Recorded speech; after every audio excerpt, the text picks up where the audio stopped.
Shalom, hoje dia 11 de setembro de 2021, estamos aqui para dar continuidade ao nosso estudo de sábado, estudo sobre a cronologia dos evangelhos.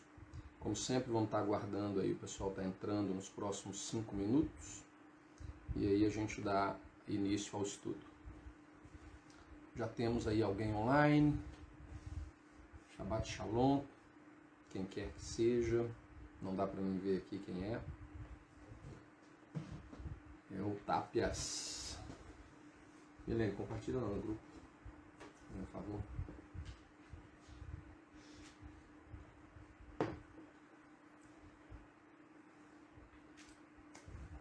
Neia também, Shalom Neia.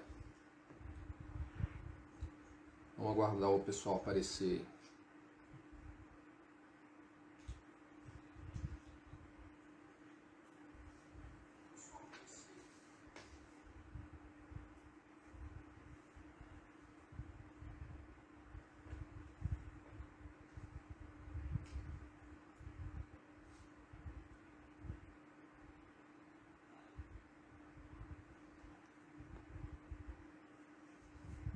Vamos aguardar aí uns minutinhos.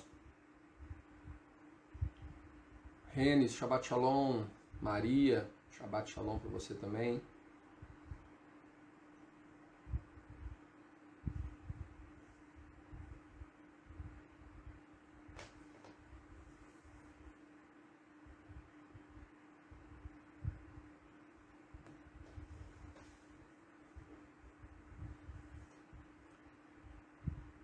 Daí, mais um minutinho aí a gente começa o estudo.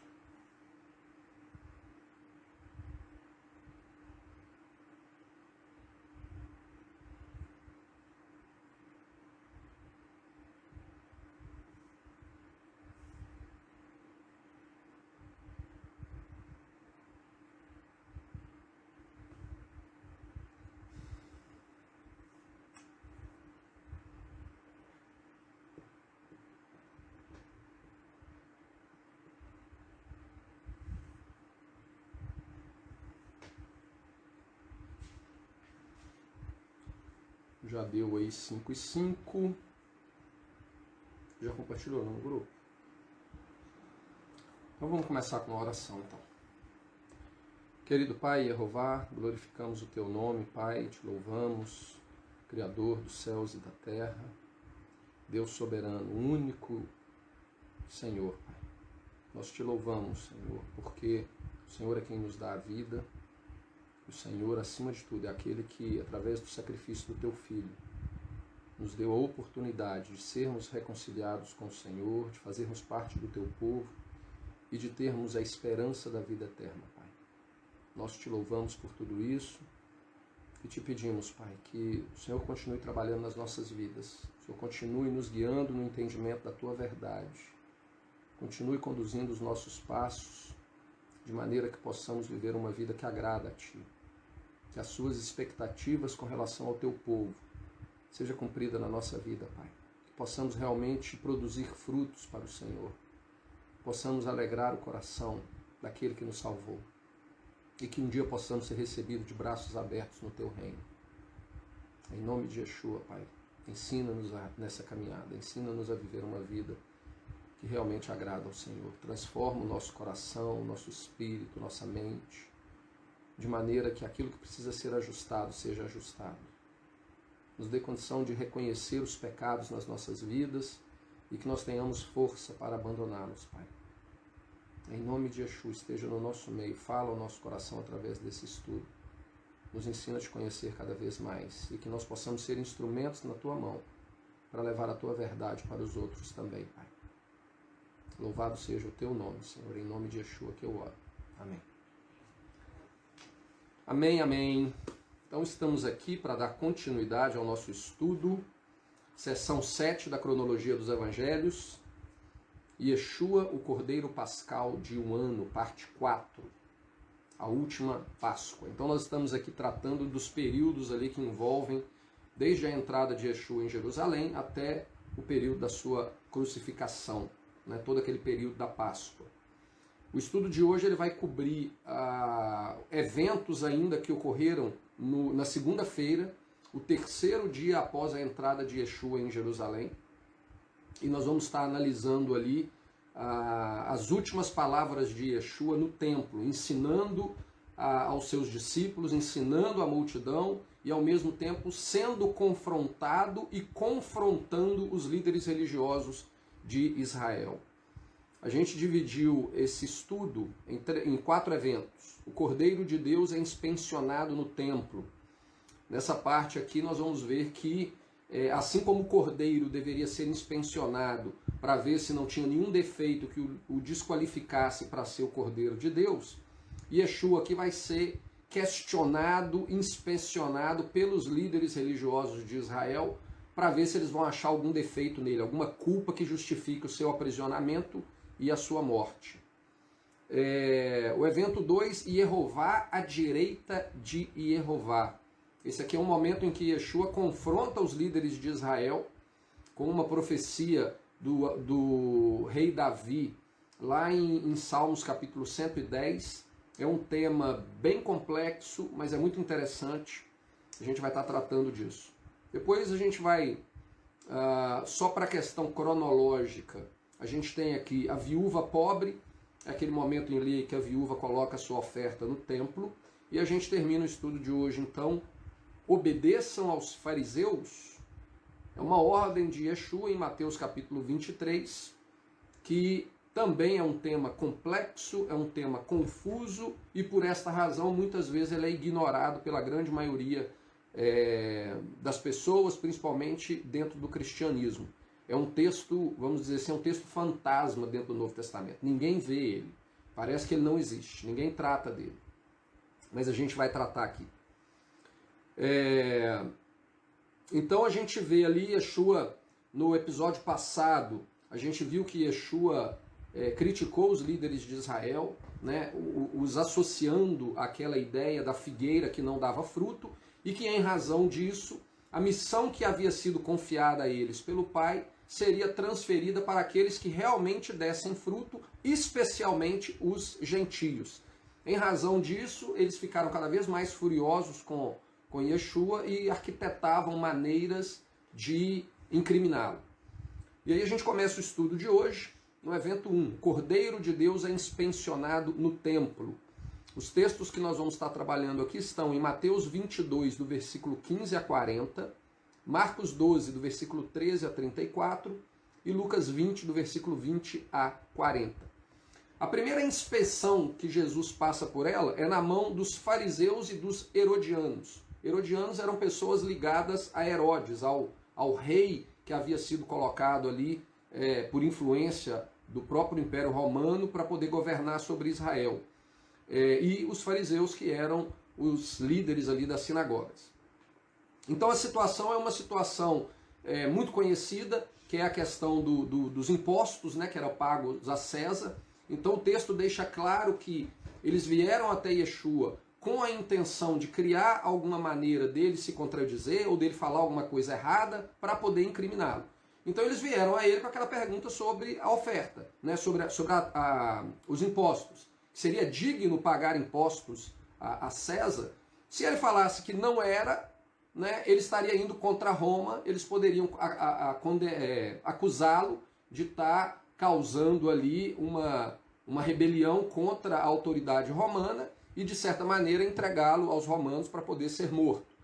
Se ele falasse que era justo, que tinha que pagar, eles os colocaria contra o povo judeu. A gente tratou no estudo passado que um dos povos, dos grupos mais odiados dentro de Israel eram os publicanos, porque os publicanos eram judeus que trabalhavam associado ao Império Romano para cobrar taxa, cobrar imposto do povo de Israel. Eles eram vistos como traidores. Então, naquele momento que eles questionaram Yeshua a respeito da oferta, se ele falasse, sim, temos que pagar de maneira clara e óbvia, né, eles iam virar e falar, você então está contra nós. Se ele falasse, não temos que pagar, então você está contra os romanos. E aí a gente sabe o que ele fez, né? Ele pediu ali a moeda, né? De quem que é a foto aqui na moeda? É de César. Então dá isso aqui para César e não esqueçam de dar para Deus o que é de Deus.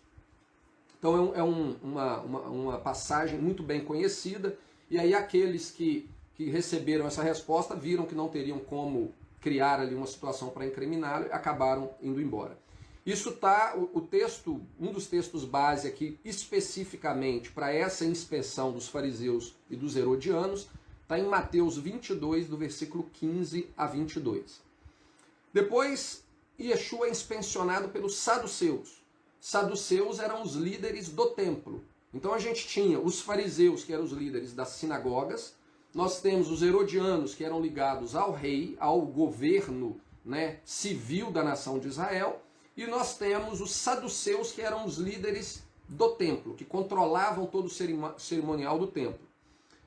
O texto aqui está em Mateus 22, de 23 a 33, e trata também de um tema que a gente conhece, que é a respeito da mulher que havia se casado com 7 irmãos, né, que segundo a lei, se um irmão não desse filho para aquela mulher, ela se casaria com o próximo irmão para que ele gerasse descendência para o irmão que morreu.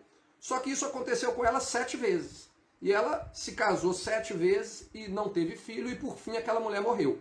E os saduceus, que eram pessoas que não criam na ressurreição, eles vieram até Yeshua com uma pergunta sobre a ressurreição para poder tentar colocar ele em dificuldade. E a pergunta foi, de quem que vai ser essa mulher se ela já passou na mão de 7 irmãos? Né? No caso da ressurreição. Quando ressuscitarem, de quem que ela é esposa? E aí a resposta de Yeshua, que é uma resposta que nós também conhecemos muito bem, ele fala, né, que na ressurreição nós seremos como os anjos do céu. Nós não nos casaremos nem daremos em casamento, mas seremos como os anjos. E depois ele termina falando que Deus é o Deus dos vivos e não Deus dos mortos. Novamente, eles ficaram ali maravilhados daquilo que ele ensinou, daquilo que ele falou, e não tinham como recriminá-lo. Ele não deixou nenhuma margem para criar um duplo entendimento que justificasse uma acusação, e eles acabaram deixando. E aí, por último, ele é inspecionado pelos escribas. Os escribas eram os sábios, eram as pessoas que tinham o domínio da leitura e da escrita, eram aqueles que faziam as cópias da Torá, as cópias dos livros sagrados. Então eram aqueles de muito grande conhecimento em todos os aspectos. E aí ele já tinha então sido questionado pelos líderes da sinagoga, pelas pessoas ligadas a Herodes e pelos líderes do templo. E agora ele veio ser questionado pelos sábios. E os sábios trouxeram a ele uma questão muito interessante, que a gente tem muito o que aprender com ela, que essa parte eu vou ler com vocês. Eu vou ler o texto de Marcos, capítulo 12, versículo 28 a 34, que diz o seguinte: aproximando-se dele um dos escribas que os tinha ouvido disputar, e sabendo que lhes tinham respondido bem, perguntou-lhe, qual é o primeiro de todos os mandamentos? E Jesus respondeu-lhe, o primeiro de todos os mandamentos é, ouve Israel, o Senhor nosso Deus é único. Amarás, pois, o Senhor teu Deus de todo o teu coração, e de toda a tua alma, e de todo o teu entendimento, e de todas as tuas forças. Este é o primeiro mandamento. E o segundo semelhante a este é, amarás ao teu próximo como a ti mesmo. Não há outro mandamento maior do que estes. E o escriba lhe disse, muito bem, mestre, com verdade disseste que há um só Deus, e que não há outro além dele. E que amá-lo de todo o coração, e de todo o entendimento, e de toda a alma, e de todas as suas forças, e amar ao próximo como a si mesmo, é mais do que todos os holocaustos e sacrifícios. E Jesus, vendo que havia respondido sabiamente, disse-lhe, não está longe o reino de Deus. E já ninguém ousava perguntar-lhe mais nada. Em Mateus 22, versículo 40, que trata dessa mesma passagem, quando Yeshua fala a respeito dos 2 mandamentos, no versículo 40 ele fala o seguinte, destes 2 mandamentos dependem toda a lei e os profetas. Dentro do mundo cristão que a gente cresceu nele, muitas pessoas usam essa passagem para poder dizer que, hoje em dia, a única coisa que importa é amarmos a Deus e amarmos ao próximo. Esses 2 mandamentos está englobado toda a lei, anula toda a lei. E não é isso que o texto fala. O texto fala que esses 2 mandamentos, eles são o fundamento sobre o qual toda a lei e o profeta se sustenta. Por quê? Porque, primeiramente, nós temos que amar a Deus acima de todas as coisas, com toda a nossa força, em todas as áreas da nossa vida. E, como resultado do amar a Deus, nós vamos amar ao próximo. E a gente vai entender aqui o que significa amar a Deus.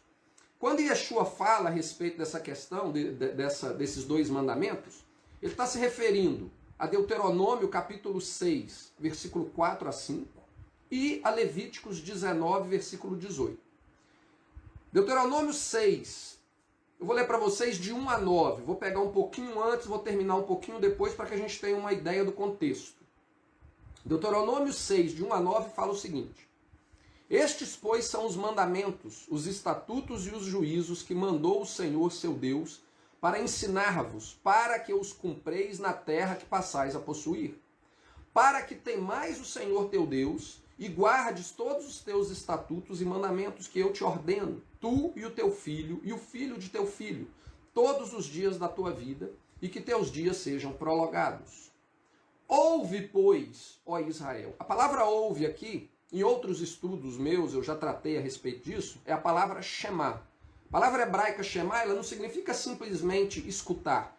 Ele significa escutar e obedecer. É ouvir o que está sendo dito e colocar em prática aquilo que está sendo dito a você. Então ele fala aqui, ouve Israel, Shema Israel. Ouve e obedeça Israel. E atente e os... Ouve, pois, ó Israel, e atenta em os guardares, para que bem te suceda, e muito te multipliques, como te disse o Senhor Deus de teus pais na terra que mana leite e mel. Ouve, Israel, o Senhor nosso Deus é o único Senhor.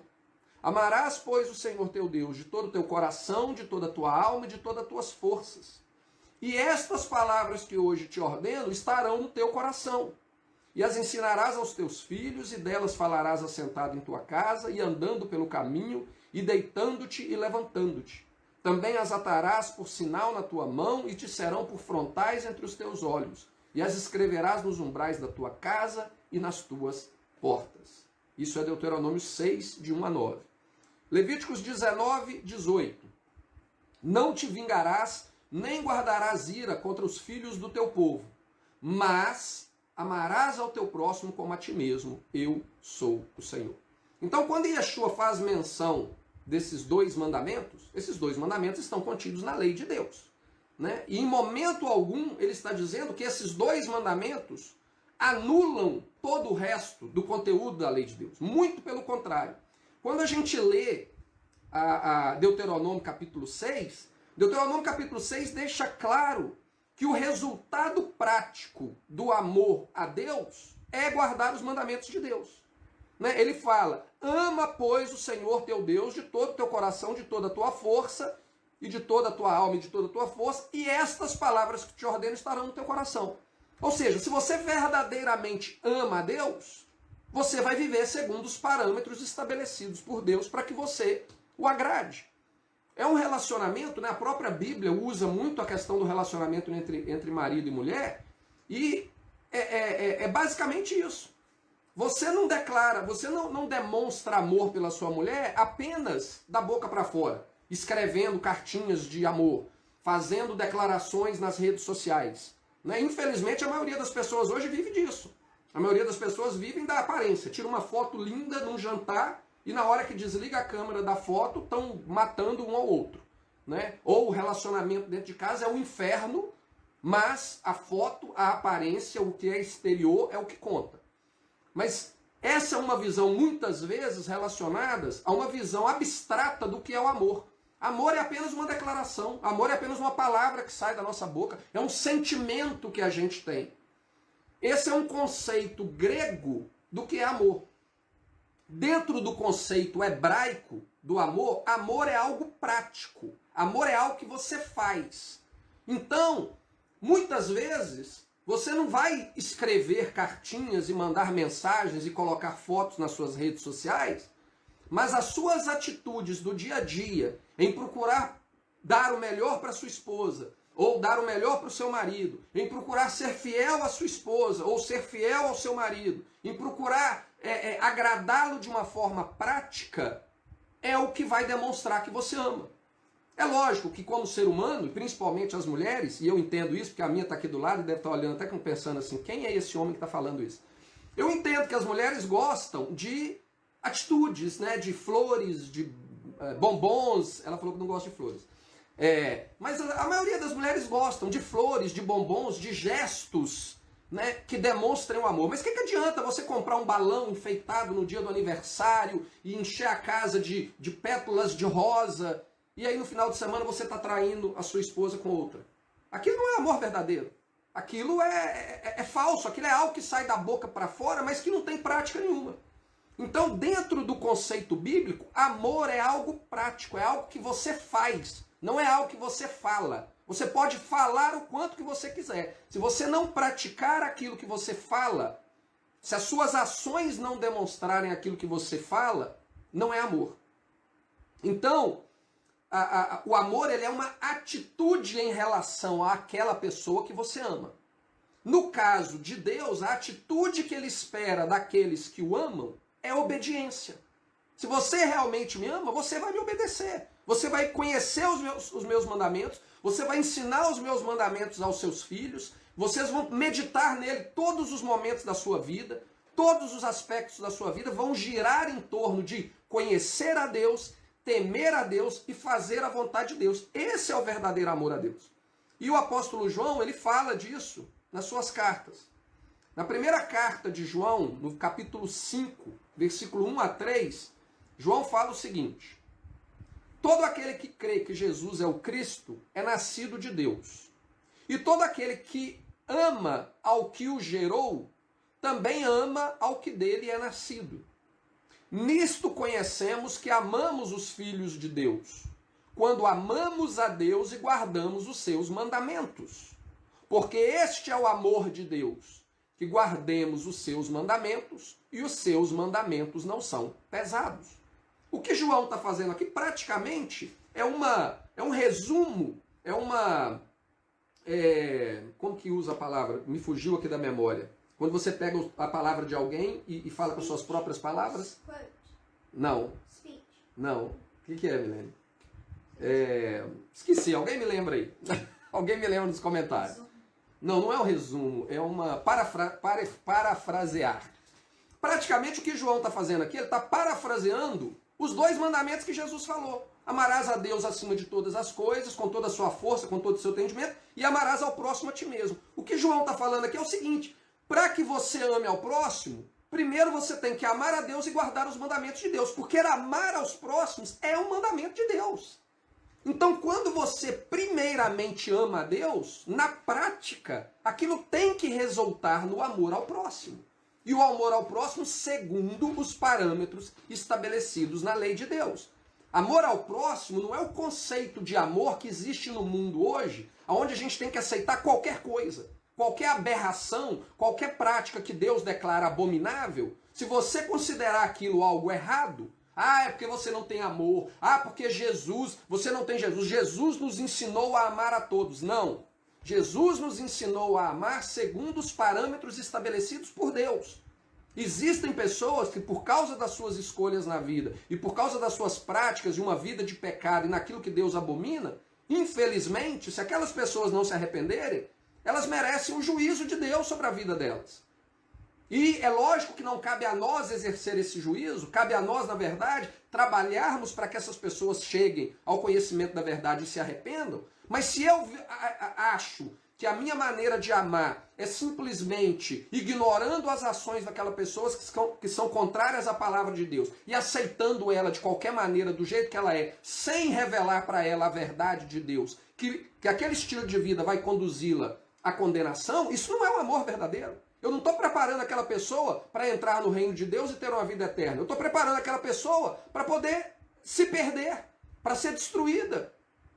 Então, o verdadeiro amor é o amor segundo os parâmetros estabelecidos na palavra de Deus. 1 João, capítulo 2, versículo 4, João fala algo ainda de uma maneira ainda mais clara.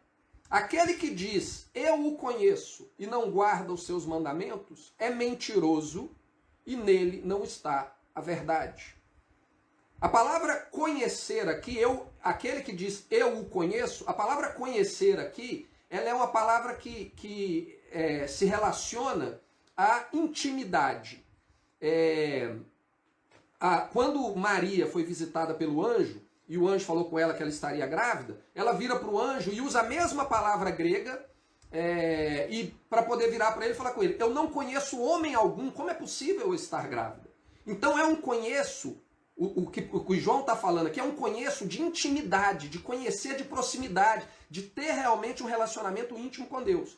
Só tem um relacionamento íntimo com alguém quando você ama aquela pessoa. Seja o seu cônjuge, seja um amigo, se você ama aquela pessoa, você vai ter um relacionamento muito próximo com ela e você vai conhecer aquela pessoa em todos os seus aspectos, todas as suas qualidades e todos os seus defeitos, porque existe essa intimidade. Então o que João está falando aqui é o seguinte, aquele que diz que eu tenho intimidade com Deus, porque eu amo a Deus, porque eu estou sempre próximo de Deus, eu estou tentando cobrir todos os aspectos da minha vida com aquilo que diz respeito a Deus, mas na prática não guarda os mandamentos de Deus, você é um mentiroso. Não existe verdade em você. Isso são palavras duras, mas são palavras que a gente tem que estar atento a elas. Não adianta sair da nossa boca declarações de amor se na prática a nossa vida diz algo diferente daquilo que a palavra de Deus espera de cada um de nós. A nossa cultura muitas vezes ela até atribui esse termo amor à questão da própria intimidade. Né? A intimidade do relacionamento entre o marido e a mulher a gente usa na nossa linguagem como sendo um amor. Justamente pelo amor expressar essa união, esse algo tão íntimo entre duas pessoas. Então a gente pode substituir dentro deste conceito do que João está falando aqui a própria palavra amor. Aquele que diz que ama a Deus e não guarda os seus mandamentos é mentiroso e a verdade não está nele. Ah, Marcelo, essas palavras são muito duras. São duras. Mas a questão é, eu creio que a palavra de Deus ela foi inspirada pelo Espírito Santo para poder me revelar o caráter de Deus e me ajudar a viver uma vida de uma maneira que eu agrade a Ele ou não? Se eu creio, eu tenho que tentar me adequar a essa realidade. E se eu falo que eu amo a Deus e rejeito os mandamentos de Deus, então, segundo o apóstolo João, a verdade não está em você e você é um mentiroso, porque você não ama verdadeiramente. Aí algumas pessoas podem virar e falar assim, mas se eu amo a Deus e o meu próximo, isso já é o suficiente para mim cumprir todo o mandamento. Né? Eles gostam de usar esse argumento. Eu amo a Deus e eu amo o próximo, então eu já cumpri todo o mandamento e eu não preciso obedecer à lei. Não preciso obedecer à lei do Velho Testamento. A questão é, se a pessoa pensa dessa maneira, ela está mentindo para ela mesma. Porque o que o texto bíblico nos ensina é que se nós verdadeiramente amamos a Deus, nós obedecemos. E, como o próprio apóstolo João fala no texto anterior, no texto do capítulo, versículo 1 a 3, do capítulo 5, amar ao próximo é resultado do amar a Deus e obedecer os mandamentos de Deus.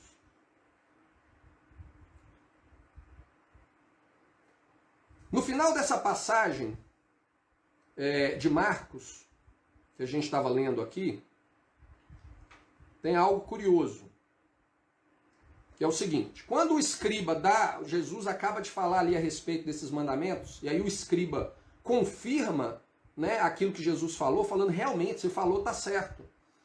Jesus então responde para ele o seguinte, Jesus vendo que havia respondido sabiamente, disse-lhe, não está longe do reino de Deus. E já ninguém ousava perguntar-lhe mais nada. Por que Jesus disse para aquele escriba que ele não estava longe do reino de Deus? Porque o testemunho que aquele escriba deu, quando ele concordou com as palavras de Yeshua, e foi além, inclusive, das palavras de Yeshua, porque ele virou e falou, olha, desses 2 mandamentos é maior do que todo sacrifício e holocaustos. Ele demonstrou para Yeshua que ele tinha um entendimento da importância de se viver uma vida em fidelidade a Deus, no que diz respeito à perspectiva de entrar no reino de Deus. Então, Yeshua viu naquele homem que aquele homem estava indo na direção certa. Ele entendia o quanto era importante para aqueles que fazem parte do povo de Deus viverem em obediência aos seus mandamentos. Essa foi a resposta de Yeshua. E aí a questão que se levanta para a gente é, se Yeshua hoje, se eu encontrasse com Yeshua hoje, ele olhasse para mim, ele falaria a mesma coisa que ele falou para aquele escriba? Ele olharia para a minha vida, para a minha prática do meu dia a dia, e ele diria, o Marcelo é alguém que está próximo do reino de Deus. Será que essa seria, baseado no contexto do que está sendo dito aqui? Não, o Marcelo é alguém que ele entende a importância, ou a Milene, ou o Renes, ou a pessoa que esteja assistindo isso aqui numa outra oportunidade. Se Yeshua olhar para você, ele vai virar para você e falar, olha, o seu estilo de vida mostra que você está caminhando em direção ao reino, você está no caminho certo. A gente tem que estar atento a isso. E o contexto diz o que a gente precisa estar fazendo. Vivendo em obediência aos mandamentos de Deus. E aí a gente chega no evento 2. Yehová à direita de Yehová. Mateus 22, 41 a 46, Marcos 12, 35 a 40 e Lucas 20, 41 a 47.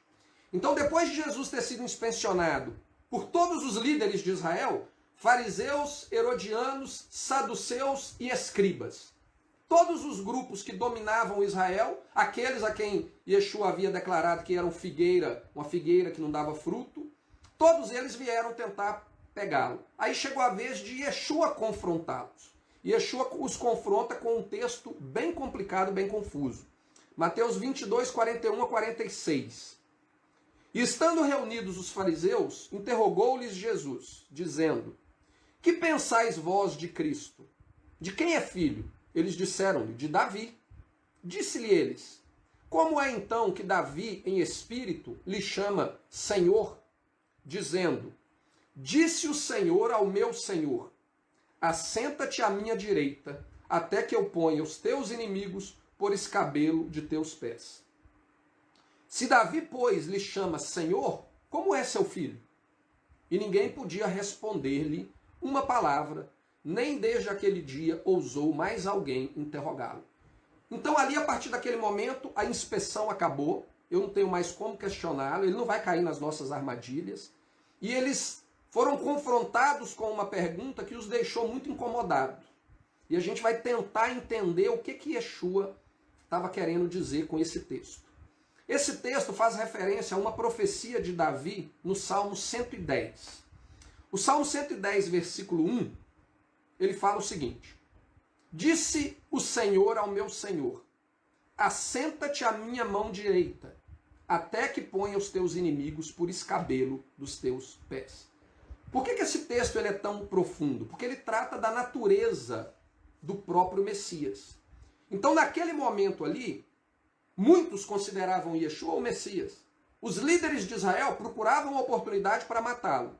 E aí Yeshua os confronta com o texto que, segundo o entendimento deles próprios, colocava Yeshua em um estado, em uma situação muito superior à de um mero mortal, de um mero ser humano, filho de Davi.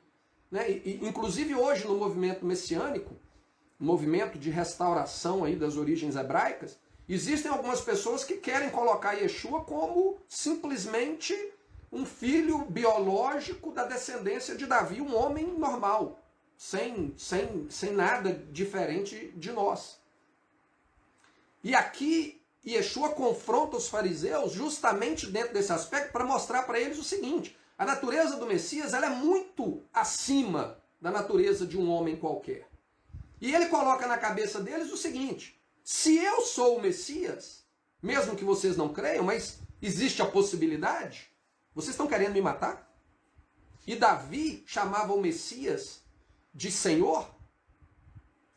Então a gente vai ver como que os Salmos, ele nos revela algo muito importante a respeito da natureza do Messias.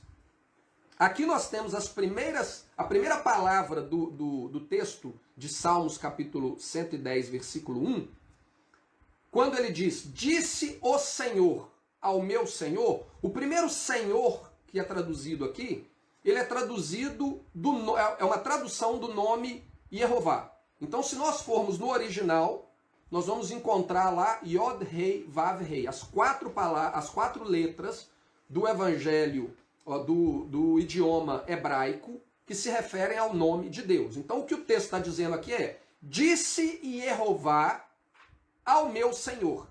O meu Senhor aqui, o segundo, é a palavra Adoni. A palavra Adoni, ela é uma palavra hebraica que ela significa meu Senhor, tanto é usado para divindade, como é usado para um homem comum, para um mortal, para um ser humano comum.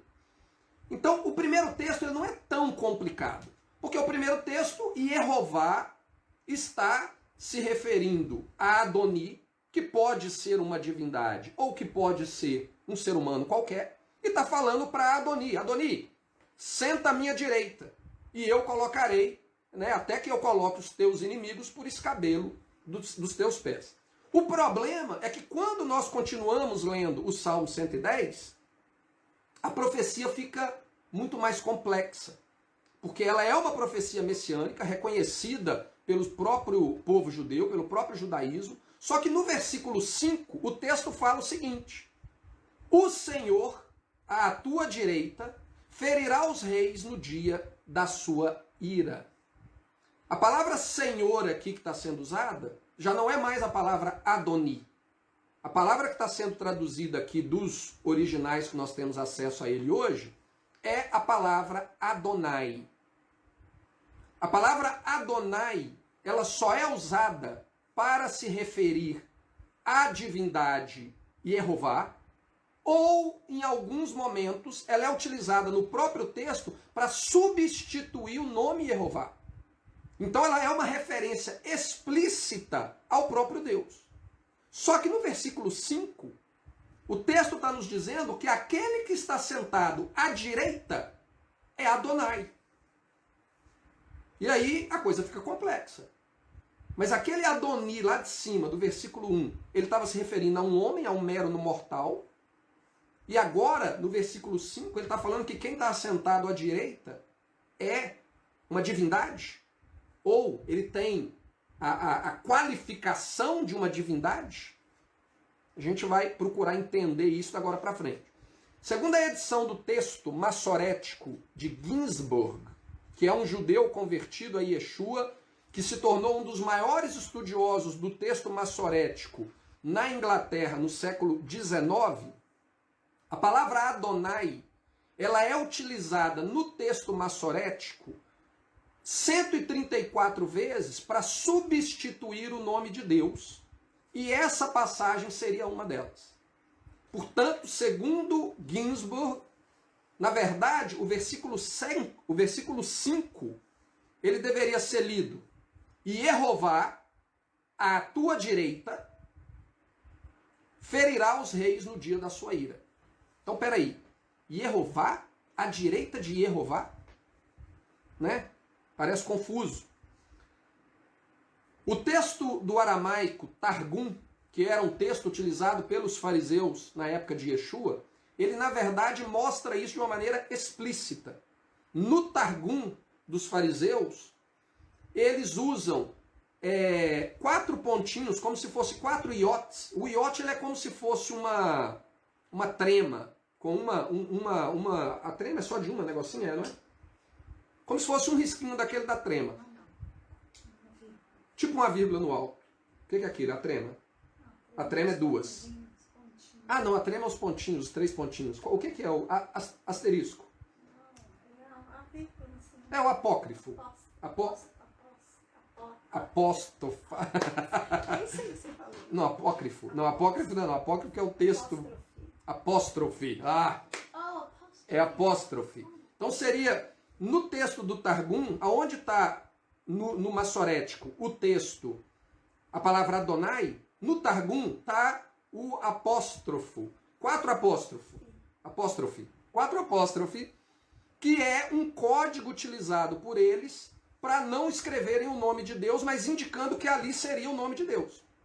Então nós possuímos evidências, tanto de um estudioso muito respeitado, inclusive no meio judaico, que é o Ginsburg, que é um judeu que se converteu posteriormente a Yeshua, a Jesus.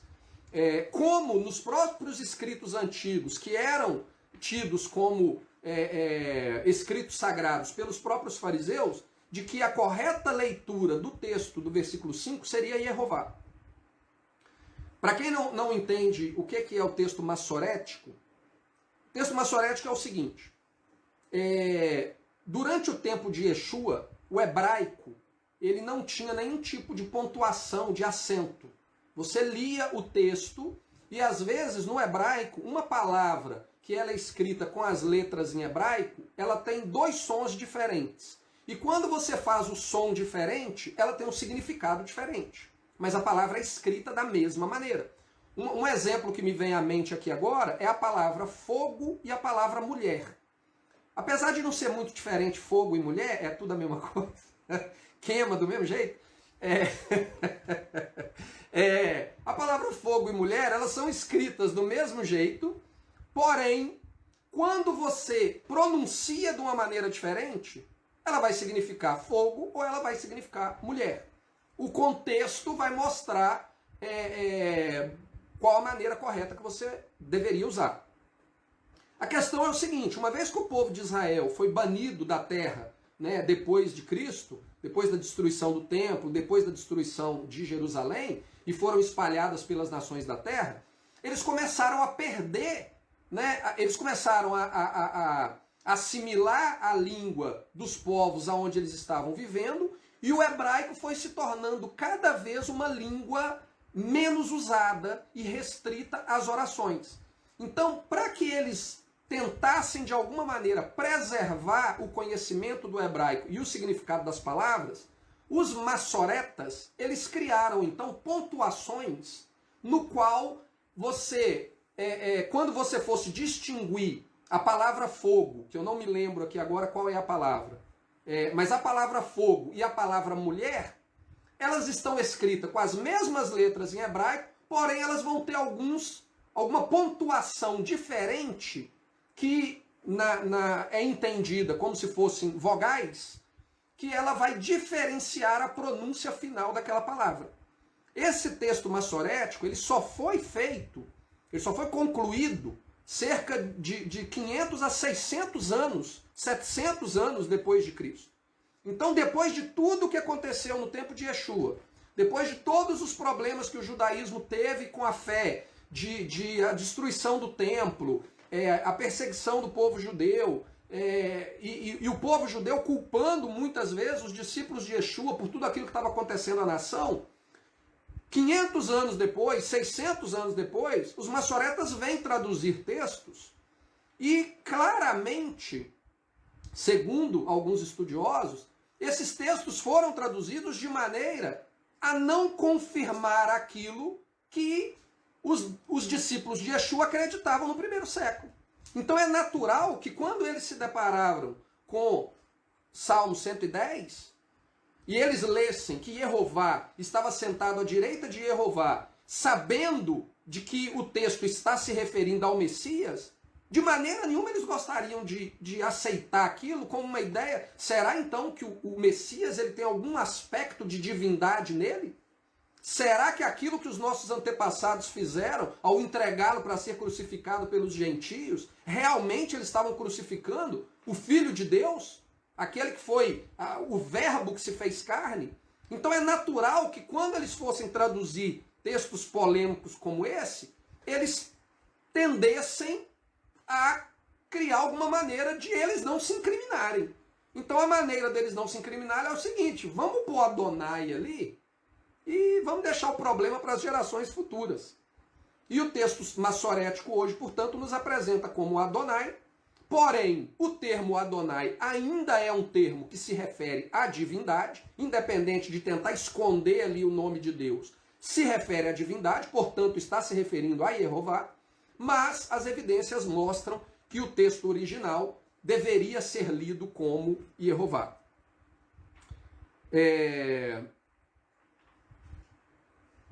Então, as evidências nos levam a crer que o texto diz Yehová à direita de Yehová. Essa seria a leitura correta. Agora eu quero ler para vocês, em conjunto, o capítulo 110 de Salmos com o capítulo 102, que é uma outra profecia messiânica. E eu quero que vocês prestem atenção na mensagem que está por trás desses dois textos.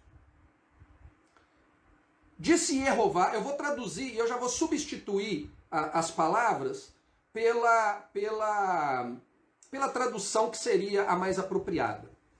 Disse Jeová ao meu Senhor, assenta-te à minha direita, até que eu ponha os teus inimigos por escabelo dos teus pés. E Jeová enviará o cetro da tua fortaleza desde Sião, dizendo, domina no meio dos teus inimigos. O teu povo será muito voluntário no dia do teu poder. Nos ornamentos de santidade, desde a madre da alva, tu tens o orvalho da tua mocidade. Jurou Jeová, e não se arrependerá. Tu és o sacerdote eterno, segundo a ordem de Melquisedeque. E Jeová, a mão direita de Jeová, ferirá os reis no dia da sua ira. Julgará entre os gentios. Tudo encherá de corpos mortos. Ferirá os cabeças de muitos países. Beberá do ribeiro no caminho. Por isso exaltará a cabeça. Então o texto claramente aqui está falando, está confirmando aquilo que a gente lê nas páginas do Novo Testamento. Que Jesus, ele é o Filho de Deus, ele é o Verbo que se fez carne, e ele recebeu toda a honra, toda a glória e todo o poder, se assentou à direita do Pai e recebeu o título que está acima, o nome que está acima de todo nome. Qual o nome que ele recebeu? Ele recebeu o próprio nome do Pai. Por isso que hoje, quando nós damos louvor, honra e glória a Yeshua, nós não estamos praticando uma idolatria. Porque toda a honra e toda a glória foi dada a ele que recebeu o título de Jeová. O nome de Jeová está nele. E Salmo 110 é uma prova disso. Essa é a qualificação que o Messias vai receber do próprio Pai. E no momento em que nós louvamos a ele, nós estamos enaltecendo aquele que é o cabeça dele, que é Deus. O próprio apóstolo Paulo fala a respeito disso. O cabeça de Cristo é o próprio Deus. E o texto ainda nos diz que ele é aquele que será o sacerdote eterno segundo a ordem de Melquisedeque. E aí o Salmo 102, ele fala o seguinte: porque se amontinam os gentios e os povos imaginam coisas vãs, os reis da terra se levantam e os governos consultam juntamente contra Jeová e contra o seu Messias, dizendo, rompamos as suas ataduras e sacudamos de nós as suas cordas. Aquele que habita nos céus se rirá. O Senhor zombará deles. Então lhes falará na sua ira, e no seu furor os turbará. Eu, porém, ungi o meu rei sobre o meu santo monte de Sião. Proclamarei o decreto. E Jeová me disse, tu és meu filho, e hoje te gerei. O texto anterior, claramente, ele está falando a respeito do Messias. E aí ele vira e fala, eu, porém, ungi o meu rei no monte Sião, e Jeová proclamou esse decreto. Tu és o meu filho, eu hoje te gerei. Então o Filho de Deus é o Messias e é o rei proclamado em Sião. Pede-me e eu te darei os gentios por herança, e os fins da terra por tua possessão. Tu os esmigalharás como uma vara de ferro. Tu os despedaçarás como um vaso de olheiro. Agora, pois, ó reis, sede prudentes, deixai-vos instruir, juízes da terra. Servi a Jeová com temor e alegrai-vos com tremor. Beijai o filho, para que não se ire, e pereçais no caminho, quando em breve se acender a sua ira. Bem-aventurado todos aqueles que nele confiam. Então, a profecia de Salmo 2, ela está diretamente associada à profecia de Salmo 110, no qual Jeová, que está sentado à direita de Jeová, manifestará a sua ira sobre a humanidade no tempo do seu juízo. E quem é esse? Nada mais é do que o Filho, que é o Messias, e que é o Rei, e que é o sacerdote eterno, segundo a ordem de Melquisedeque. Ou seja, tudo aquilo que está escrito lá no livro de Hebreus, tudo aquilo que está revelado de uma maneira ampla no Novo Testamento, está praticamente resumido aqui em Salmos capítulo 110 e Salmos capítulo 102.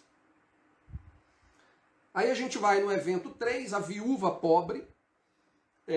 Não vou falar nada a respeito dessa passagem, porque é uma passagem, é só realmente para a gente manter a nossa cronologia, mas é uma passagem que todos nós conhecemos, né? Que os ricos estavam dando ali daquilo que sobrava, e aí vai aquela viúva e dá daquilo que era praticamente o sustento dela. E Yeshua fala que ela deu muito mais do que aqueles ricos que haviam dado valores muito maiores, porém valores que não significavam muita coisa para eles. E aí a gente chega no evento final de hoje. Obedeçam aos fariseus. Mateus 23, versículo 1 a 39. Para mim esse é um dos textos mais ignorados do Novo Testamento. Como eu disse anteriormente, é um texto fantasma. Todo mundo finge que não vê ele. Ele não está ali. Por quê? Porque ele traz problemas sérios para, principalmente, a teologia cristã. Deixa eu beber uma água.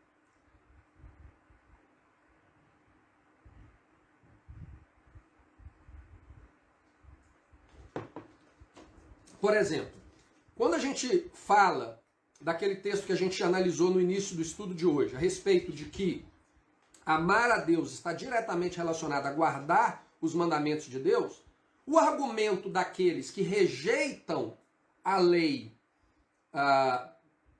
escrita na Torá ou no Velho Testamento é o argumento de que não, eu amo a Deus e eu guardo os mandamentos de Deus, mas eu guardo os mandamentos de Deus que se aplicam a mim, que são os mandamentos da Nova Aliança. Então somente aquilo que está descrito de maneira explícita na Nova Aliança é que se aplica a mim. Então, quando você me acusa de não amar a Deus porque eu não guardo os mandamentos de Deus, isso não é verdade, porque eu guardo. Eu guardo todos os mandamentos que estão no Novo Testamento. E isso que se aplica a mim. O que não está repetido no Novo Testamento é parte da Velha Aliança e se aplica ao povo judeu, não a mim. Então, eu estou livre de qualquer pena, de qualquer culpa de não guardar os mandamentos de Deus. O problema com essa argumentação é que para analisarem nessa perspectiva, a primeira coisa que essas pessoas têm que fazer é ignorar Mateus capítulo 5, quando no primeiro grande sermão de Yeshua, o Sermão do Monte, o primeiro grande sermão, no versículo 17 a 20, ele diz o seguinte: não pensem que eu vim destruir a lei ou os profetas, eu não vim destruir, mas cumprir. Porque em verdade vos digo que até que o céu e a terra passe, nem uma vírgula e nem um tio jamais passará da lei até que tudo seja cumprido. Qualquer, pois, que violar um destes mandamentos, por menor que seja, e assim ensinar aos homens, será chamado o menor no reino dos céus. Aquele, porém, que os cumprir e ensinar, será chamado grande no reino dos céus. Porque vos digo que se a vossa justiça não exceder a dos escribas e fariseus, de modo nenhum entrareis no reino dos céus. Então a primeira coisa que alguém tem que fazer para poder usar esse argumento de que eu obedeço as leis repetidas no Novo Testamento é ignorar Mateus capítulo 5. Porque em Mateus capítulo 5, Jesus, de maneira explícita, ele fala: enquanto existir céu e terra, nenhuma vírgula da lei vai deixar de valer. Todas as leis valem. E a mínima delas que você não cumprir, você vai ser chamado menor no reino dos céus. Se você não cumprir, ensinar os outros a não cumprir. Então, como que eu posso virar e falar: ah, não, eu não guardo as leis que não foram repetidas? Você estava esperando, então, Jesus chegar e falar: gente, vamos escrever tudo que já está escrito, tudo que você sabe, eu tenho que repetir, porque um dia vão arrumar o argumento que não tem que cumprir, porque eu não repeti. Não, ele já repetiu todas aqui. Ele falou: não pensem que eu vim destruir a lei, enquanto existir céu e terra, ela continua valendo em todos os seus aspectos. Inclusive a menor vírgula e o menor tio da lei continuam valendo. Pronto. Simples. O problema é que a maioria das pessoas, quando leem esse texto, param nas primeiras duas palavras: não pensem. E aí elas param de pensar e não leem o resto. Mas elas precisam pensar. O texto ele é muito claro. Aí a gente chega no capítulo 23. Se a palavra de Yeshua em Mateus 5 não é suficiente para te convencer de que você tem que obedecer todos os mandamentos, então Yeshua no seu último grande sermão do monte, porque ele estava no templo, e o templo é no monte, o monte do templo. Então, lá no primeiro sermão do monte, ele falou: não pense que eu vim acabar com a lei, eu não vim acabar, a vírgula dela vai continuar valendo enquanto existir céu e terra.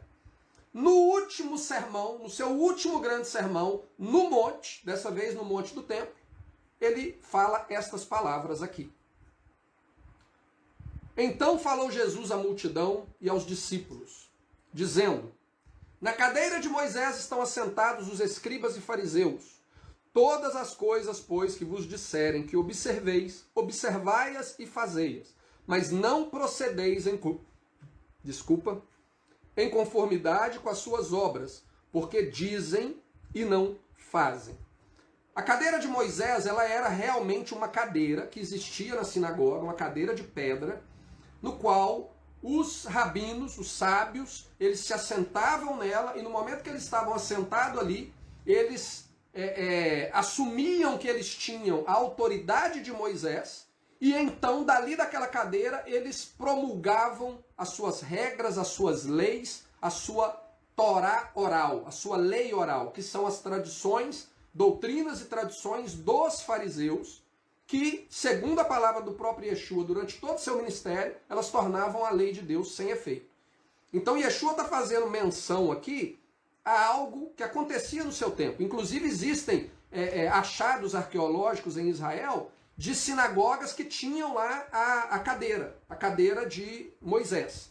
Assim como no Vaticano existe a suposta cadeira do apóstolo Pedro, que quando o Papa senta nela, ele tem a autoridade papal. É a mesma coisa. Como eu já disse inúmeras vezes, a fé cristã romana e o judaísmo são duas caras de uma mesma moeda, ou cara e coroa da mesma moeda, porque eles seguiram na mesma direção.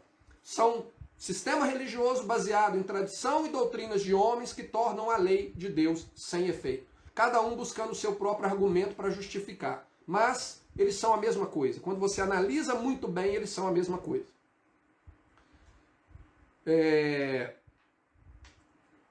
O texto, portanto, ele é uma ordem de Yeshua aos seus discípulos. Só que aqui ele é um problema muito grande, porque, segundo aquilo que a gente vê escrito aqui nos textos que são baseados nas traduções gregas do Novo Testamento, Yeshua está ordenando aos seus discípulos a obedecerem tudo aquilo que os fariseus ensinavam. Tudo aquilo que os fariseus ensinavam. O texto é muito claro. Nós temos que submeter a tudo o que os fariseus disseram e devemos observar. Olha, todas as coisas, pois, que vos disserem que observeis, observai-as e fazei-as, mas não procedeis em conformidade com as suas obras, porque dizem e não fazem. Então, para aqueles que usam o argumento de que, se não foi dito no Novo Testamento, não se aplica a mim. Isso aqui foi dito no Novo Testamento. Jesus, segundo a tradução grega, ele está dizendo que você deveria estar praticando o farisaísmo. E eu nunca vi igreja ensinando farisaísmo. Né? O farisaísmo, ele tem tantas regras, são milhares de regras, e são tão detalhadas, que eles chegam a determinar qual o pé do sapato que você coloca no pé, do lado do pé, quando você acorda, e qual o lado que você tem que amarrar o cadarço de manhã cedo. Eu não vi ninguém dentro da igreja que diz ser fiel aos mandamentos de Jesus no Novo Testamento, praticando e ensinando esse tipo de norma. Portanto, se você acredita que esse texto se aplica a você, você deveria estar praticando, ou então você está em rebelião direta contra Jesus. E isso é um grande problema. Agora, existem dois problemas na análise desse texto. O primeiro é que o próprio Yeshua, ele jamais obedeceu às autoridades, às regras, às leis estabelecidas pelo farisaísmo. Ele, na verdade, as transgrediu de maneira intencional para poder expor a hipocrisia do sistema que tornava a lei de Deus sem efeito. Então isso gera um problema muito grande, que é o fato de que ele, basicamente, se torna um hipócrita. Porque ele diz para você fazer algo que ele mesmo não fazia. Então seria, faça o que eu falo, não o que eu faço. Nós sabemos que Jesus não é esse tipo de pessoa. Mas, baseado nesse texto, baseado na versão grega do Evangelho de Mateus, a gente tem que chegar a essa conclusão. Yeshua mandou os discípulos fazerem algo que ele mesmo não fazia. Isso é um problema sério. O outro problema é que você deveria viver como um fariseu. Você deveria estar vivendo exatamente como um fariseu, se submetendo à autoridade dos fariseus. Esses são dois aspectos que quem está no cristianismo e quem toma o texto hebraico como a única fonte confiável da revelação de Deus aos homens, ele tem que resolver. Ele tem que procurar resolver esse problema aqui. Mas, infelizmente, dentro do texto grego, ele não vai encontrar a solução para o problema. Mas, já que ele acredita que esse é o texto inspirado por Deus, ele pode pelo menos fazer uma coisa. Começar a se vestir de preto, deixar o peote, o cabelo crescer aqui do lado e fazer uns enroladinhos, colocar uma quipá na cabeça. Ele já pode começar por aí, para poder obedecer o que o texto em grego está te dizendo. Ou escolher viver em clara rebelião àquilo que Jesus teria dito para ele. Agora, nós temos uma solução para esse problema, que é o texto em hebraico do Evangelho de Mateus. O texto em grego, ele é uma tradução do aramaico, que é uma tradução do hebraico. Mas hoje nós temos acesso a informações, e eu já falei isso em episódios anteriores, bem no início da nossa série a gente tratou a respeito disso, mas nós temos hoje acesso a poucos, mas nós temos acesso a manuscritos em hebraico, que nos ajuda a harmonizar esse texto com aquilo que Yeshua viveu, praticou e ensinou durante toda a sua vida. E o texto em hebraico desses versos de Mateus se lê da seguinte maneira. Então falou Jesus à multidão e aos seus discípulos, dizendo: na cadeira de Moisés estão assentados os escribas e fariseus. Todas as coisas, pois, que ele, apontando para Moisés, que ele vos disser que observeis, observai-as e fazei-as. Mas não procedeis em conformidade com os tacanotes e maacims dos fariseus, porque dizem que seguem a Moisés e não fazem o que Moisés ordenou. Então o que o texto está dizendo aqui, ele muda completamente o significado do que o texto em grego está dizendo. O texto em grego está dizendo, Yeshua dizendo aos seus discípulos, obedeçam os fariseus, façam tudo que eles mandarem. Só não sejam hipócritas como eles, que falam que vão fazer, mas não fazem. Sejam rigorosos em obedecer o farisaísmo. Já a versão hebraica, ela fala o seguinte: eles falam que têm a autoridade de Moisés. Portanto, obedeçam a Moisés, mas não se submetam à autoridade deles, porque eles dizem que obedecem a Moisés e não obedecem na prática. Não sigam os takanotes e os maacims dos fariseus. A palavra takanot e a palavra maasim são palavras em hebraico. A palavra takanot, segundo a enciclopédia judaica, são regras impostas pelos rabinos que mudam ou negam leis bíblicas. Então, um exemplo clássico disso é o calendário judaico. O calendário judaico, né, a gente tratou a respeito disso no nosso grupo de Telegram esses dias, né, o povo judeu estava celebrando o Ano Novo Judaico, na festa das trombetas, no primeiro dia do 7º mês, porém, segundo o calendário deles, o dia que eles celebraram não era o dia do início do mês, porque a lua não havia sido avistada, que é o parâmetro estabelecido na Bíblia, e também não era ano novo, porque na palavra de Deus o ano novo é no mês da Páscoa. Então, tudo relacionado ao calendário bíblico do judaísmo é um takanot. É uma lei que eles criaram, que eles estabeleceram, e que ela modifica ou nega a lei de Deus. Jesus está falando, não sigam isso. Infelizmente, muitos daqueles que creem em Yeshua como Messias e que reconhecem o papel da lei em nos instruir em como viver uma vida de santidade diante de Deus, seguem o takanot dos judeus, do judaísmo, e ignoram as palavras de Jesus aqui em Mateus 23. E o outro termo é o termo Maasim. O termo Maasim, eles são atos dos rabinos que servem como precedente legal para se determinar padrões de retidão. Então, praticamente são, como que a gente usa falar na questão jurídica, né? Por exemplo, né, usando o exemplo lá do STF do Brasil, quando o STF toma uma decisão, ele cria Ele cria o quê? Não, ele cria um precedente lá, que ele cria tipo assim, uma regra jurídica que passa a ser verdade. Né? Seria basicamente isso. Não lembro o termo aqui também, alguém me ajuda aí. Mas ele cria essa possibilidade. Ah, não era uma lei, mas porque o STF determinou dessa vez, agora passou a ser lei. O Maasim é basicamente isso. A partir do momento que a corte do Sinédrio, ou que os líderes dos rabinos reuniram e chegaram a uma conclusão de que é assim que se interpreta algo, a partir de hoje isso é lei e ninguém questiona mais. Jurisprudência é a palavra que eu estava procurando. Então eles criaram a jurisprudência para determinar padrões. A Valéria chegou tarde, eu lembrei antes dela. Então eles criam essa jurisprudência para poder virar e falar, não, essa é que é a maneira de interpretar a lei, essa é a maneira de interpretar a lei. E novamente, Yeshua adverte aos seus discípulos, não façam isso. Por que ele fala não façam isso? Porque ele nunca se submeteu a elas. Todas as regras que a gente viu durante tem praticamente um ano que a gente começou esse estudo, a gente começou em outubro, se eu não me engano, do ano passado, essa série, e o que a gente viu sábado após sábado, foi Yeshua quebrando as leis impostas pelos rabinos, expondo a hipocrisia deles e deixando claro para eles, eu só me submeto à lei estabelecida pelo meu Pai. Por quê? Porque a lei de Deus determinou que ninguém pode acrescentar ou diminuir da lei de Deus.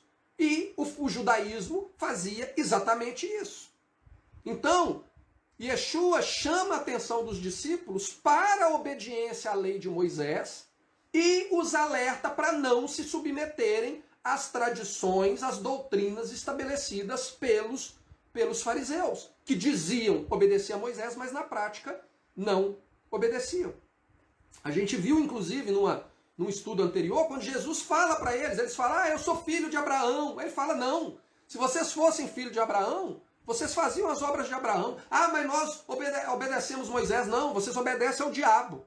Vocês não obedecem a Moisés, porque se vocês crescem em Moisés, vocês criam em mim, porque é Moisés que dá testemunho de mim. Então, claramente, o sistema religioso que dominava Israel naquela época era um sistema que havia se afastado completamente de Deus. E esse sistema vive ainda hoje através do judaísmo ortodoxo. E tudo aquilo que o judaísmo ortodoxo ensina é fruto desse sistema condenado por Yeshua. E ainda tem gente que quer ir lá aprender coisa com esse sistema. Mas aqui, então, a gente levanta uma questão. A gente vai ter duas opções aqui. Se você quer ignorar o manuscrito em hebraico, porque você vai virar e falar assim, mas a maioria dos teólogos cristãos, eles não reconhecem esses manuscritos e tal, eu confio no manuscrito em grego. Beleza. O Jesus que você serve é um hipócrita, porque ele fala para você fazer algo e ele fazia o contrário. É um problema sério. E o outro problema, se você acredita que você tem que ser fiel àquilo que ele mandou você fazer, procura um livrinho sobre judaísmo e aprende como que você tem que viver no judaísmo. Porque ele mandou você obedecer tudo que os fariseus mandaram você fazer, você tem que observar e você tem que praticar.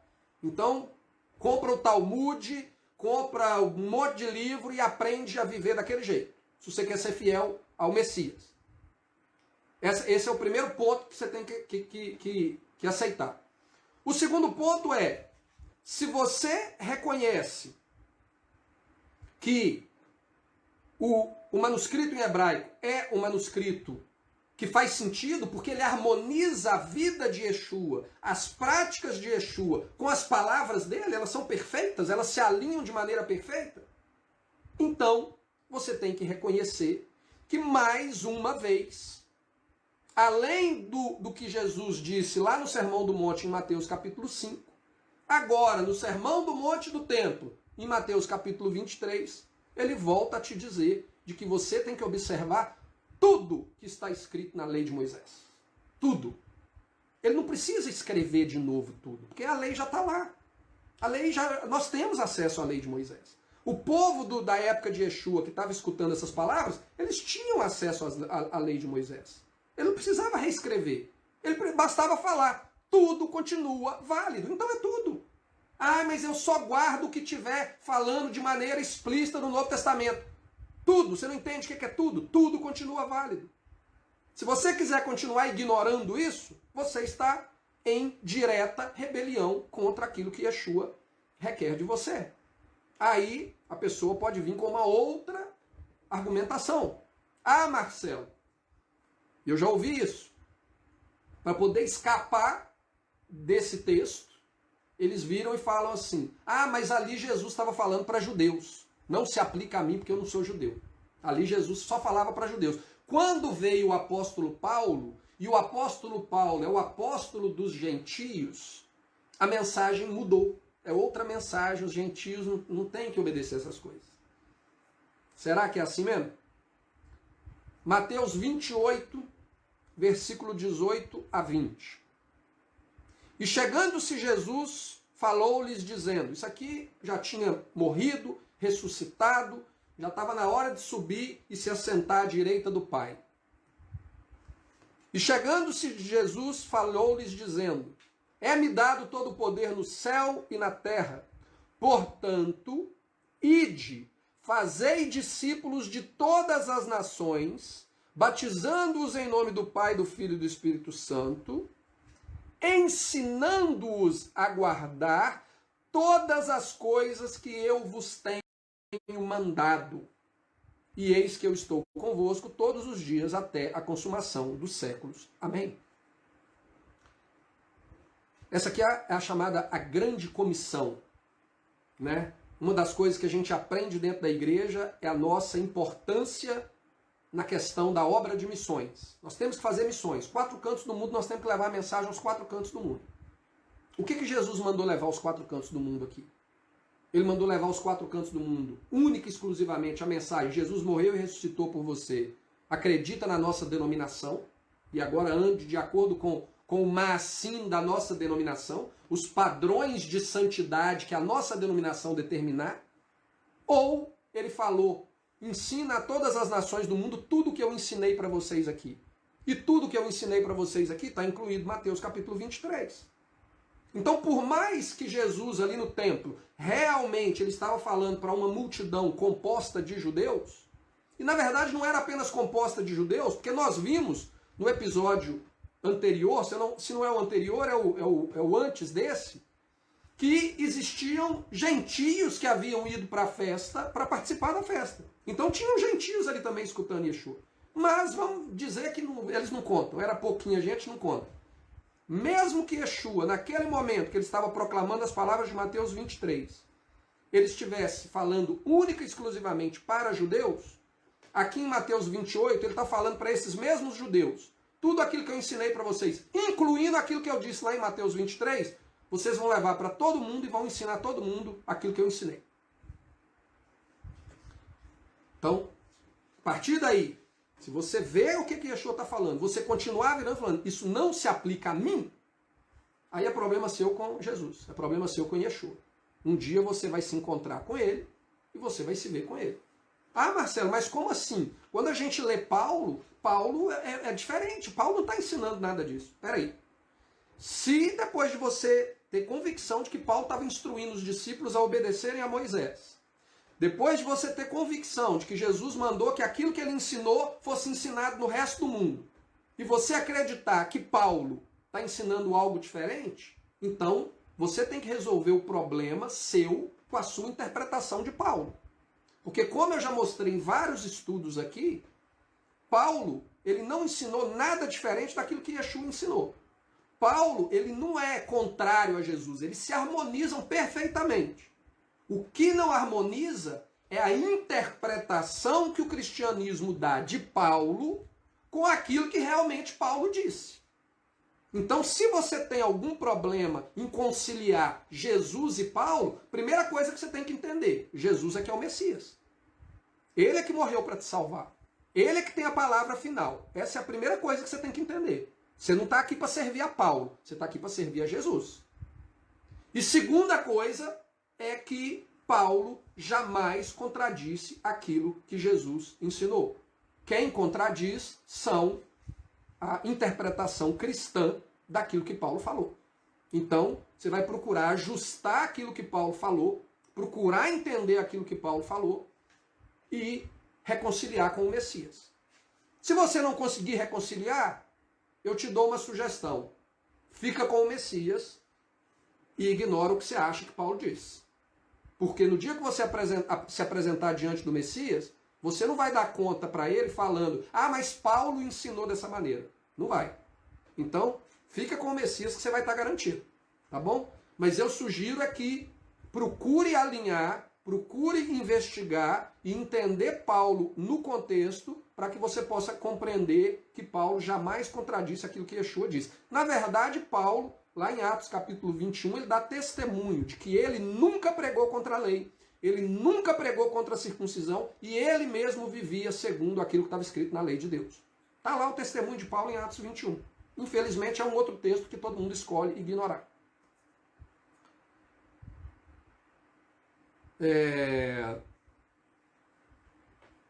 Yeshua então continua o texto de Mateus 23. Depois que ele fala ali, né, eles dizem que obedecem a Moisés, mas não fazem. E aí ele continua. Pois atam fardos pesados e difíceis de suportar, e os põem aos ombros dos homens. Eles, porém, nem com seu dedo querem movê-los. E fazem todas as obras a fim de serem vistos pelos homens, pois trazem largos filactérios e alargam as franjas das suas vestes, e amam os primeiros lugares nas ceias e as primeiras cadeiras nas sinagogas, e as saudações nas praças, e serem chamados pelos homens Rabino, Rabino.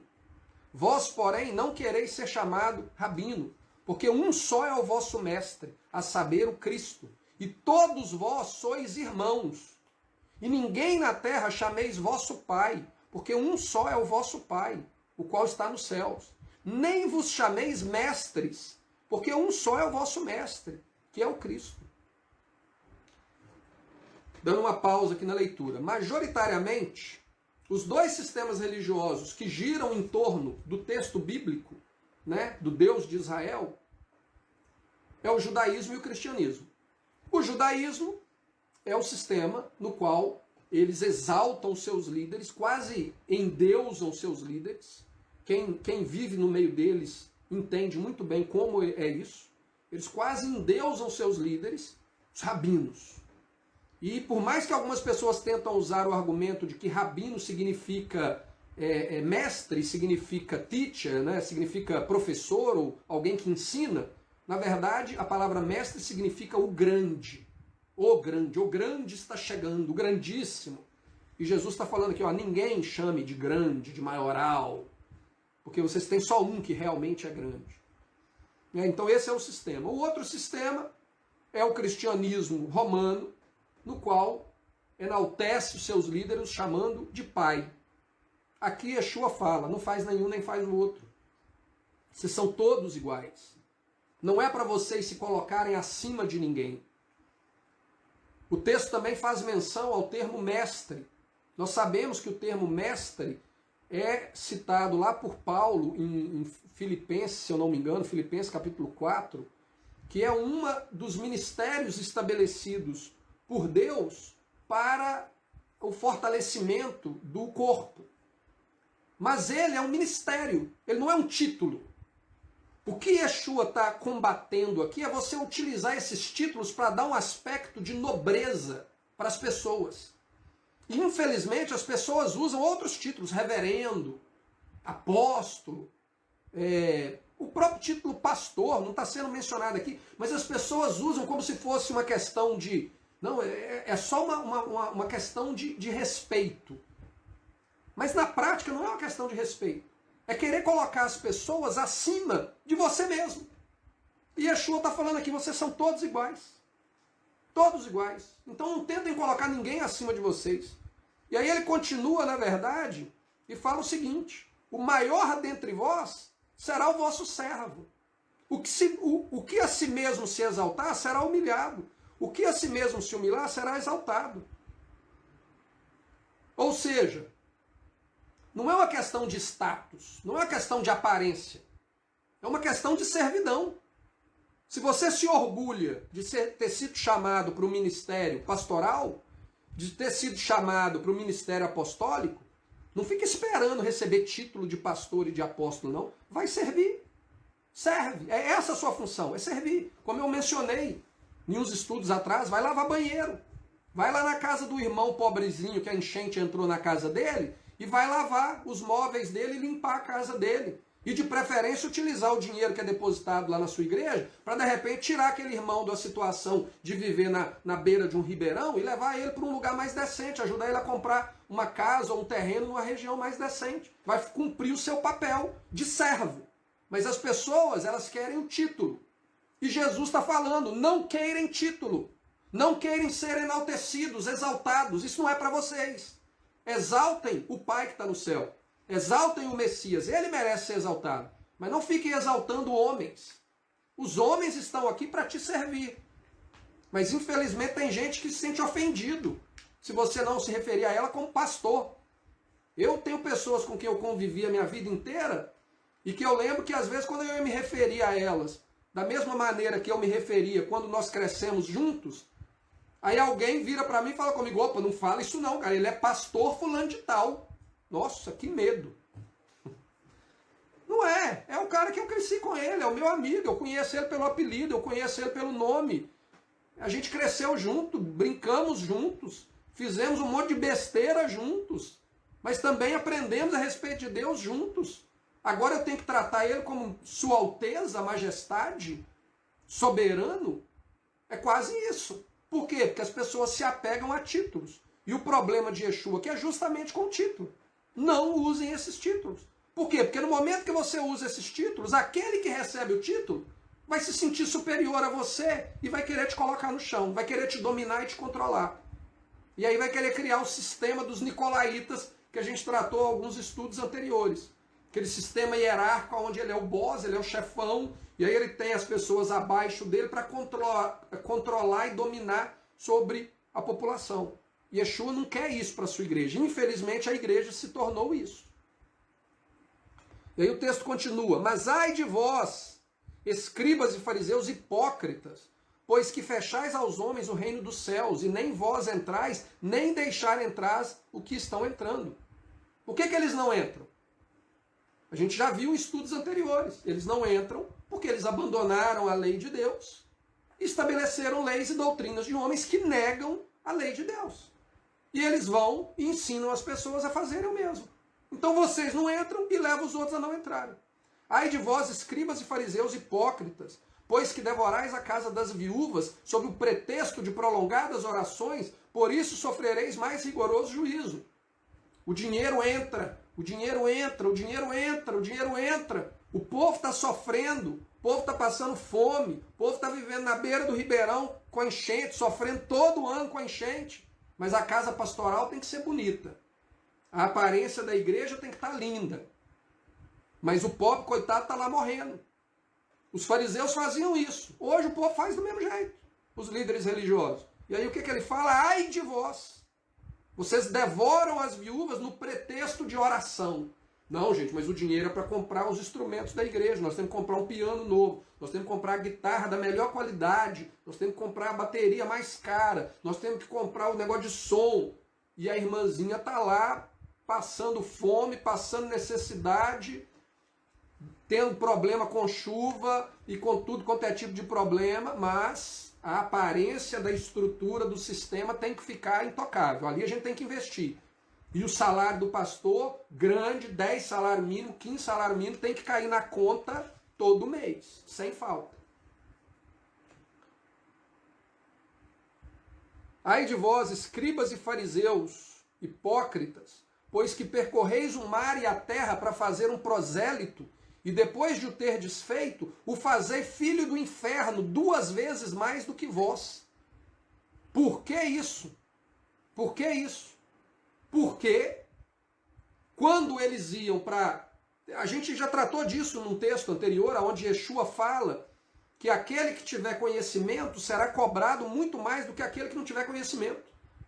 Então, eles iam e revelavam o Deus de Israel aos outros povos e depois os instruía a viver no judaísmo. Ou seja, eu vou te revelar o Deus verdadeiro e depois eu vou te ensinar a viver contra o Deus verdadeiro. A situação daquele cara que não conhecia o Deus verdadeiro era melhor do que agora que ele conhece, sendo instruído a desobedecer o Deus que agora ele conhece.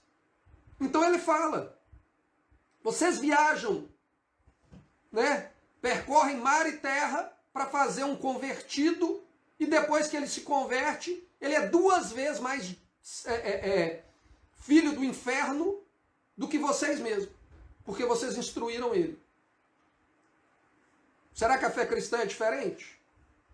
Vão para todos os cantos do mundo. Temos que mandar missionários para a janela 1040. Ouvi isso a minha vida inteira. E aí vai lá na janela 1040, Jesus morreu e ressuscitou por você. Maravilha! Realmente, temos que levar essa mensagem. Aí depois, como que eu vivo a minha vida diante daquele que morreu, pagou o preço, derramou o sangue para me salvar? Ah, não, preocupa não, você pode fazer isso aqui, mas ele falou que odeia. Mas lá na palavra de Deus fala que ele odeia. Ah, mas aí você pode fazer aquilo outro. E aí você está preparando aquela pessoa para poder ser recebido, servo bom, fiel, entre para o lar, entre para o reino. Não, você está preparando aquele povo para chegar lá, ô Senhor, Senhor. Não, não te conheço, apartai-vos de mim, vocês que praticam a iniquidade. Mas peraí, o cara veio lá do Brasil, foi lá na Índia, na janela 1040, não sei aonde, me falou de você, pois é, ele te falou de mim e depois ele te ensinou a viver uma vida que contradiz o que eu esperava de você. Eu vou resolver o problema dele. Infelizmente, você foi guiado por cegos e vai acabar no abismo. Mas o problema dele eu vou resolver e ele vai pagar um preço ainda mais caro.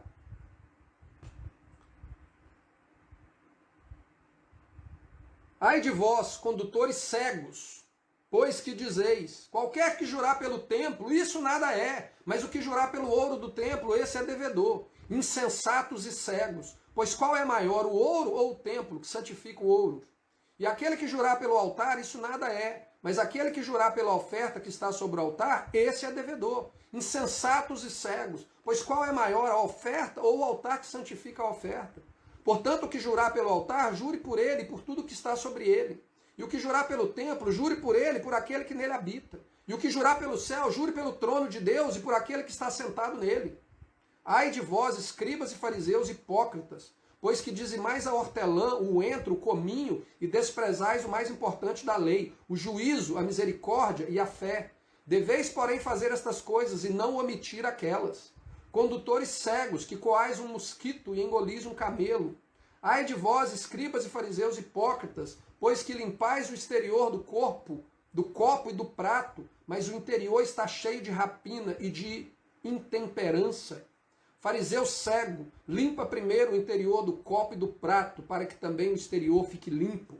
Ai de vós, escribas e fariseus hipócritas, pois que sois semelhante aos sepulcros caiados, que por fora realmente parecem formosos, mas interiormente são cheios de ossos de mortos e de toda imundícia. Assim também vós, exteriormente, pareceis justo aos homens, mas interiormente está cheios de hipocrisia e de iniquidade. Eu dei um exemplo esses dias atrás a respeito daqueles que creem no Messias, mas que são apaixonados com tudo que é judeu. Tudo que vem do judeu é lindo, fica apaixonado, e aí quer seguir de qualquer maneira. Por quê? Porque está preocupado com a aparência. Será que eles não leem esse texto aqui de Mateus 23, não? É tudo sepulcro caiado, é tudo aparência, por dentro é cheio de ossos mortos. E a pessoa está querendo abraçar aquilo ali, achando que está abraçando algo lindo, e ele está abraçando um caixão, mas não sabe, porque a aparência do lado de fora está bonita. Olha o que Jesus está falando. Hipócritas, hipócritas, hipócritas. Só tem aparência, mas são imundos por dentro. Ele está falando aqui do sistema religioso, do judaísmo, dos líderes de Israel. E as pessoas ignoram isso e vão lá, não, mas é tão bonito, nossa, a ceia que a gente monta na Páscoa, porque aí a gente tem que ler durante 2 horas, 3 horas, a gente tem que ler não sei o que lá, o Seda, e aí a gente tem que fazer a oração tal, e a gente tem que balangar para a parede, virada para o lado do sol, e não sei o que, e faz isso e faz aquilo outro. É aparência, gente. Yeshua está condenando a aparência, ele está preocupado com o interior. E qual é o interior que ele está preocupado? Está lá no início do capítulo. Não sigam o takanot e o maasim dos fariseus, obedeçam a Moisés.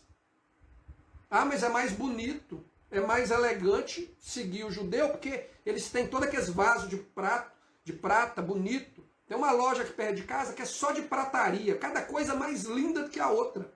Realmente é lindo. Mas é a aparência, é só o exterior. Por dentro está tudo podre.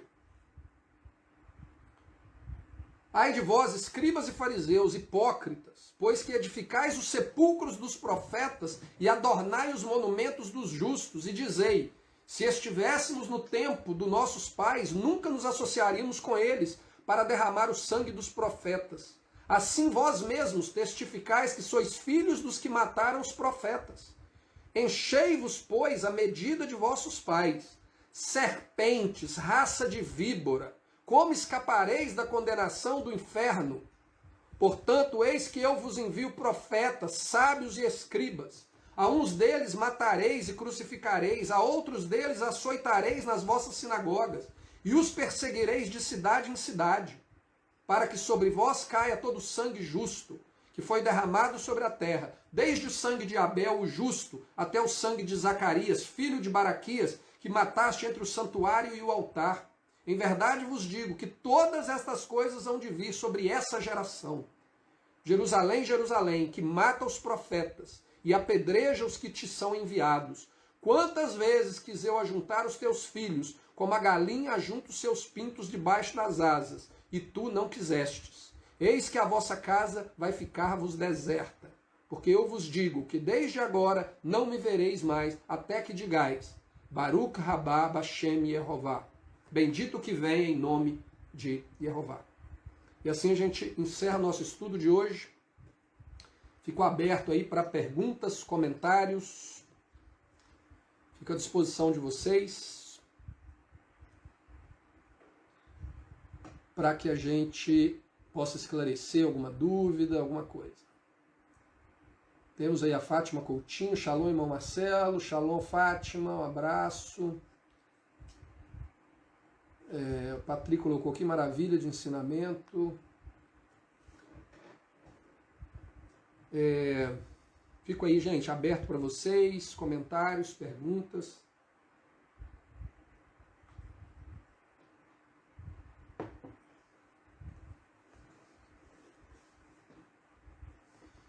Peço a vocês que compartilhem nas suas redes sociais o estudo. Estou precisando carregar os estudos no YouTube. Acho que os últimos 4 estudos eu não carreguei no YouTube. Tenho que colocar lá, tenho que colocar esse também. Vou ver se eu consigo fazer aí hoje, amanhã.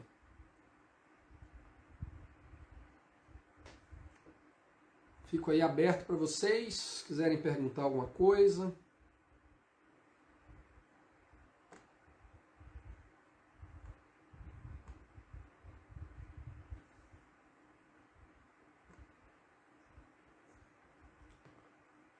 A Valéria colocou ali, compartilhado sempre. Isso aí, Valéria.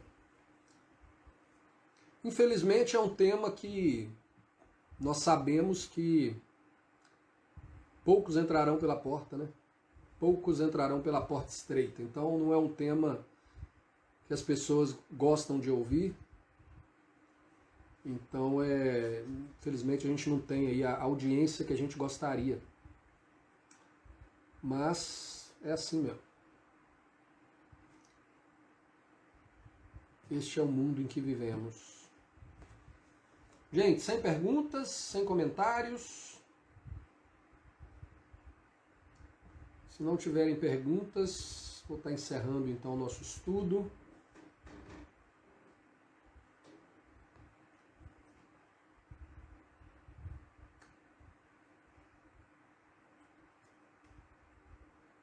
Alguém aí está escrevendo alguma coisa?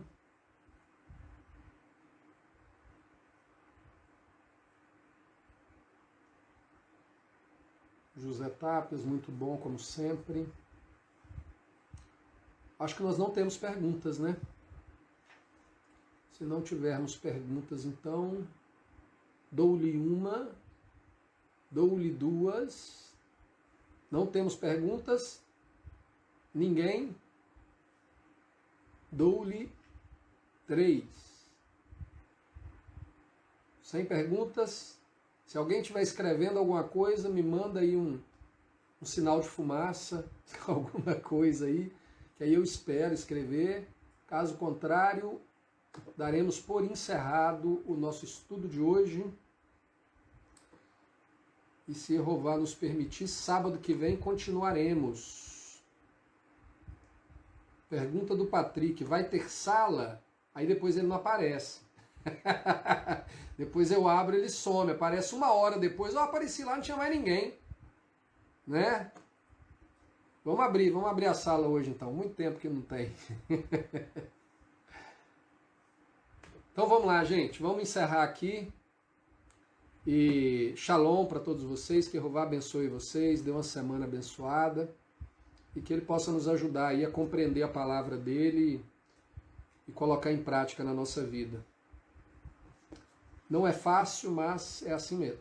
Ninguém disse que seria fácil. Na verdade, Yeshua falou que seria difícil mesmo. Mas vamos continuar caminhando. Tá bom? Shalom para vocês, fiquem na paz. A gente se vê, então, quem é parte do grupo do Telegram, a gente se vê na sala daqui a pouco. Quem não é, a gente se vê no próximo sábado.